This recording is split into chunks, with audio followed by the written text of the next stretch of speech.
Bienvenue à tous pour ce 4e épisode de Mercato-L, la série informative sur les rumeurs et transferts de l'Olympique Lyonnais. Au programme de ce 4e épisode, un buteur argentin ciblé, 2 départs officialisés et un défenseur central sur le départ. On voit ça tous ensemble dans Mercato-L.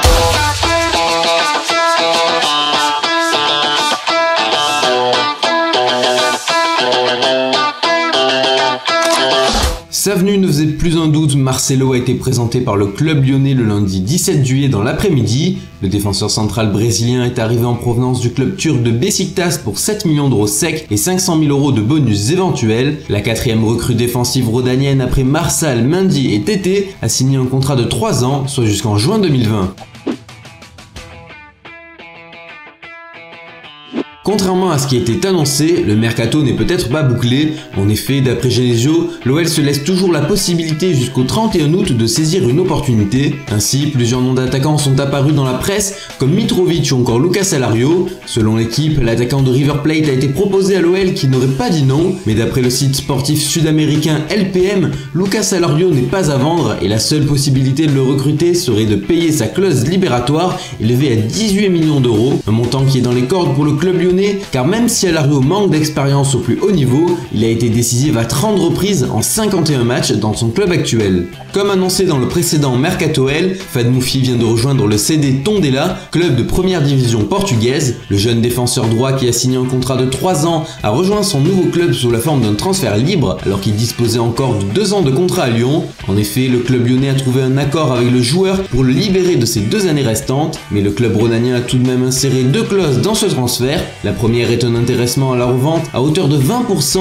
et la deuxième est un droit de rachat prioritaire pour recruter le Marocain, technique qui a permis notamment au Real Madrid de rapatrier Alvaro Morata 2 ans après son départ. Cette semaine, l'OL a officialisé les départs de 2 de ses défenseurs, Christophe Jallet et Massaï Ribus. Le premier a pris la direction de la Côte d'Azur où il s'est engagé librement avec l'OGC Nice après avoir résilié sa dernière année de contrat. Massaï Ribus a lui pris la direction de la Russie et plus précisément du Lokomotiv Moscou où il s'est engagé pour 3 ans. Le latéral arrivé libre la saison passée rapportera 1,75 million d'euros au club lyonnais. Son départ était inéluctable, lui qui a vu arriver au même titre que Jallet de nouvelles recrues à son poste.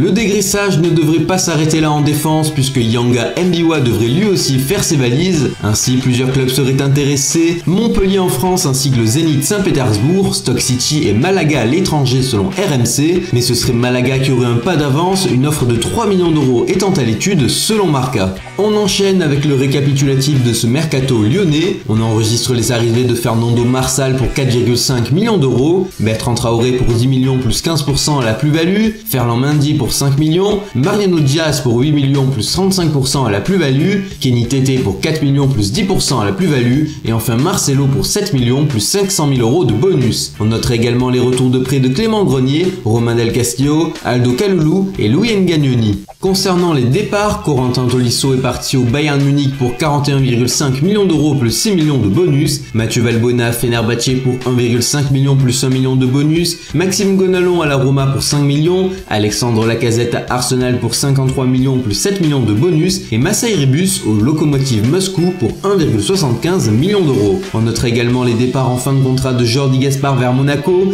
Christophe Jallet à Nice, Fad Moufi au CD Tondela et Rachid Ghezal, et les prêts de Jean-Philippe Mateta au Havre, d'Olivier Kemen au Gazélec Ajaccio, ainsi que de Maxime Darpino et Gaëtan Perrin à Orléans. La composition probable pour la saison à venir devrait être celle-ci, proposée par Eurosport. Lopez serait titulaire dans les cages avec Gorgelin en remplaçant, derrière un quatuor défensif composé de la recrue Marsal, doublé à son poste par Mendy, accompagné par une charnière centrale Marcelo-Mamana, doublé par Morel et Diakabi. Raphaël compléterait la ligne défensive en concurrence avec Tété. Juste devant la défense, un duo Toussard-Darder devrait avoir pour doublure le jeune Martins Pereira ainsi que Ferry ou Grenier, l'idée étant d'avoir un milieu plus défensif en double pivot et un autre capable d'être plus offensif selon le coach. Vient ensuite les 3 milieux offensifs que seraient Depay, Fekir et Traoré Traoré de gauche à droite. Les doublures ne sont pas fixées, mais on devrait retrouver Cornet et les jeunes Aouar, Del Castillo, Maolida et Zabana s'ils ne sont pas prêtés. Le poste de buteur devrait logiquement être occupé par Diaz, sauf recrue avant la fin du mercato. Genesio compte sur Depay, Traoré et Fekir pour dépanner en cas de besoin à ce poste. C'est la fin de ce 4e Mercato L. S'il t'a plu, n'hésite pas à lâcher un like afin que la vidéo soit référencée au mieux, mais surtout à partager la vidéo sur les différents réseaux sociaux